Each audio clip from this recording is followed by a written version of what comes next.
बहुत बड़ा कांड हो गया है। क्या हुआ हरिया?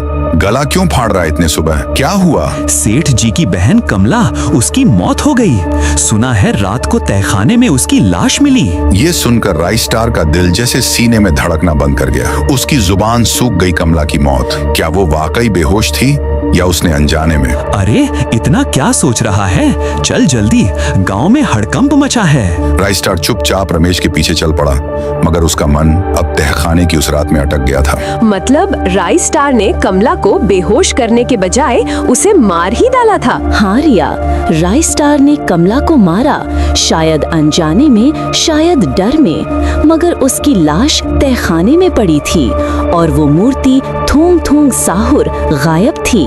सेठ को ये राज दबाना पड़ा। सेठ ने गांव वालों को बताया कि कमला सीढ़ियों से गिरकर मर गई।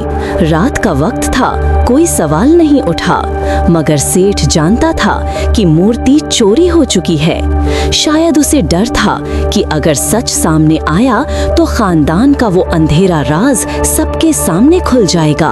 तो मतलब राइस्टार बच गया? हाँ, वो बच तो गया, मगर उसकी जिंदगी अब उसकी नहीं थी। मूर्ति उसके पास थी, मगर उसे समझ नहीं आ रहा था कि उसका क्या करें। वो हर पल डर में जी रहा था। क्या सेठ उसे ढूंढ लेगा? क्या मूर्ति का कोई अभिशाप उसका पीछा कर रहा है? तभी उसे याद आया गांव के पंडित गगननाथ। राइस्टार को लगा कि अगर कोई उस मूर्ति का राज जानता है तो वो गगननाथ बाबा ही होगा। राइस्टार ने बाबा से पूछा, पंडित जी मुझे सच बताइए, कुछ साल पहले तुमने एक महापूजा की थी। बाबा बोले, हाँ, लेकिन तुम्हें कैसे पता? किसने बताया तुम्हें? राइस्टार ने आगे कहा, मुझे सच बताइए, सेठ का तहखाना, वो थूंग थूंग साहुर, वो क्या है? बाबा डरते हुए कहे, राई, तू उस रास्ते पर क्यों जा रहा है? कुछ बातें छूने से पहले सोच ले, वरना सब कुछ बर्बाद हो जाएगा। तू नहीं समझेगा राई, वो कोई देवता नहीं है। मैं और नहीं बोलूंगा, जा अपने घर जा। राइस्टार ने कहा, पंडित जी मैंने वो मूर्ति देखी है। मैंने कमला को मैंने उसे देखा था पूजा करते हुए। अब आप चुप नहीं रह सकते, साफ साफ बताइए, वो थूंग थूंग साहुर क्या है? बाबा को आखिरकार बोलना पड़ा। ठीक है राई, मगर ये सच तुझे बर्बाद कर देगा। थूंग थूंग साहुर ये कोई देवता नहीं, वो एक राक्षस है। एक प्राचीन शक्ति जो सदियों से खेतों में कैद थी। वो मूर्ति वो पत्थर से बनी है, मगर उसका रूप इंसानी नहीं। उसका चेहरा जैसे किसी दानव का, आंखें खोखली। थूंग थूंग साहुर की शक्ति वह लालच को जगाती है। जो उसकी पूजा करता है उसे सब कुछ मिलता है, धन, दौलत, रुतबा, मगर बदले में वो खून मांगता है, ना सिर्फ जानवर का बल्कि इंसान का। सेठ ने उस रात अपनी पहली संतान का बलिदान दिया था और उस मूर्ति की पूजा उस घर की महिलाएं करती हैं, वो भी बिना कपड़ों के।